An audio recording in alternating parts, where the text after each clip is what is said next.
Da più di 2 mesi un misterioso pirata dell'etere, definendosi membro del Serenissimo Governo, riusciva di tanto in tanto ad inserirsi nell'audio del TG1 leggendo proclami inneggianti alla liberazione delle terre di San Marco. Sentiamo.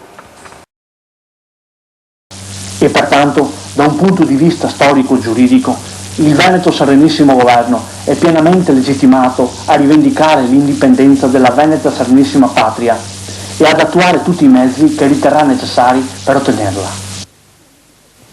Abbiamo parlato della stretta connessione tra i fatti di questa notte, tra l'assalto in piazza San Marco e il pirata dell'etere. Per quanto riguarda questa vicenda, anzi bisogna parlare di pirati dell'etere, a questo punto ci sono delle novità che vengono da Belluno.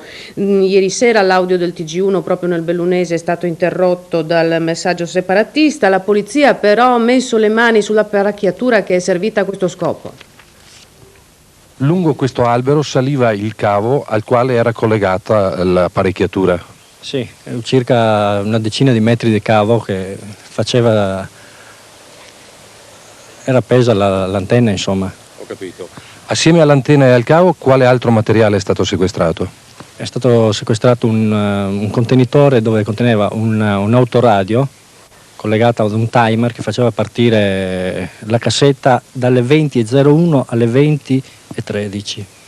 Poi c'era anche una batteria? C'era anche due batterie di 1,5 volt per attivare il timer, mentre la batteria di una moto serviva a far partire tutto il meccanismo.